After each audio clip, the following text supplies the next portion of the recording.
जीवन की कुछ कमज़ोरी हमारी ताकत बन जाती हैं। विकलांग की परिभाषा जब दिव्यांग कहलाती है। तुम क्या जानो संघर्ष क्या है, क्या यह कोई बहाना है? दिव्य अंगों का संग पाकर आगे को बढ़ जाना है। इस समाज के संग हमारी भी एक रवानी है। देश के नवनिर्माण में हमारी भी एक कहानी है। मानव हमको कम ना मानो, हम भी उभरना जानते हैं। Helen Keller, Einstein, Stephen Louis Braille को अपना आदर्श मानते हैं। सुन लो मेरे देशवासियों, हमको भी तुम जान लो, हम भी तुम्हारे समाज के ही एक हिस्सा है, यह मान लो। जीवन की कुछ कमज़ोरी हमारी ताकत बन जाती हैं। विकलांग की परिभाषा जब दिव्यांग कहलाती है।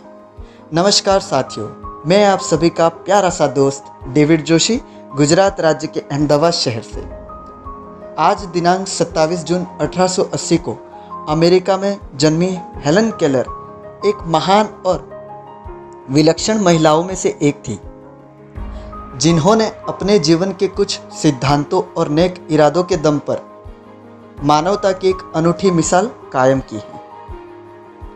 हम न जाने कई सारे फॉरवर्ड मैसेज पढ़ते हैं, कॉपी पेस्ट करते हैं और अच्छा ना लगे तो डिलीट मारते हैं, लेकिन आज हम एक ऐसी ऊर्जावान, संघर्षमय परिस्थितियों से लड़ने वाले विशिष्ट व्यक्तित्व रखने वाली व्यक्ति और पूरे विश्व के लिए प्रेरणा स्वरूप ऐसी दिव्यांग, दृष्टिबाधित, मुकबधिर महिला हेलन आर्थर केलर से संबंधित कुछ अविश्वसनीय बातों के बारे में पढ़ेंगे, समझेंगे, जिसे आप अवश्य पढ़ें। और यदि आपको यह संदेश पसंद आए तो आज के युग में भी जो हमारा अनभिज्ञ समाज है उस तक यह संदेश अवश्य पहुंचाएं और समझाएं कि कोई भी दिव्यांग व्यक्ति किसी भी परिवार, समाज, राज्य और राष्ट्र के लिए एक बोझ नहीं है। यह समाज भी आपके सक्षम समाज की तरह ही बिल्कुल सामान्य है, हर कार्य को करने में सक्षम है। बस ज़रूरत है तो सिर्फ दिव्यांगजनों को समझने की, उनकी मर्यादाओं को समझने की और इस समाज को भी सामान्य समाज की भांति मुख्य धारा में जोड़ने की।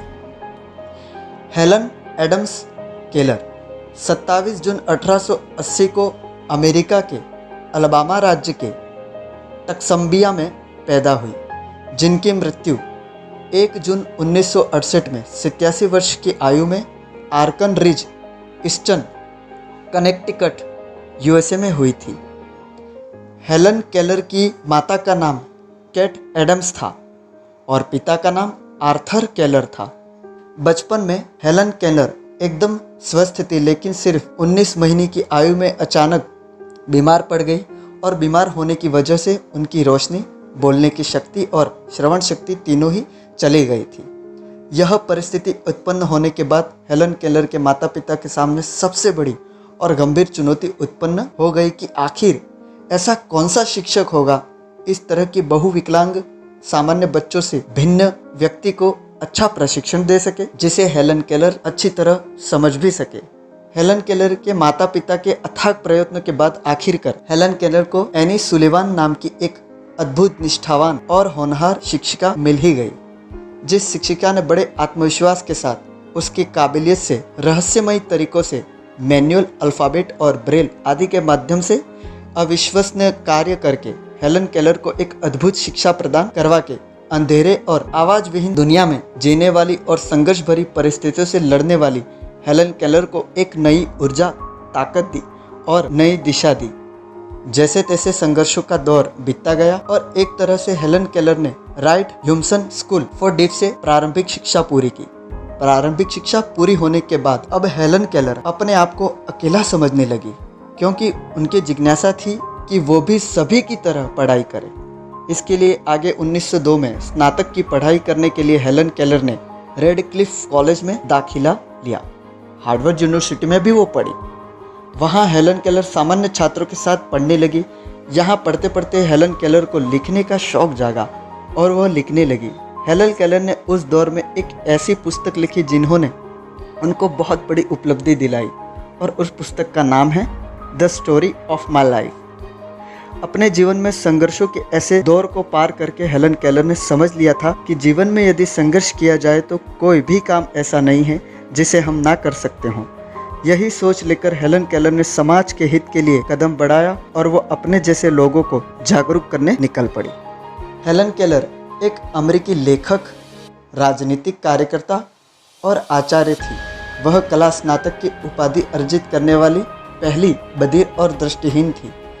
एनी सुलेवान के प्रशिक्षण में 6 वर्ष की अवस्था में शुरू हुए 41 वर्षों के साथ में हेलन सक्रियता सफलता की ऊंचाइयों तक पहुंची।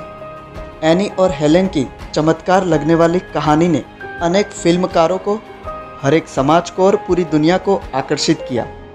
हिंदी में 2005 में संजय लीला भंसाली ने इस कथानक को आधार बनाकर थोड़ा परिवर्तन करते हुए ब्लैक फिल्म बनाई। बेहतरीन लेखिका केलर अपनी रचनाओं में युद्ध विरोधी के रूप में नजर आती।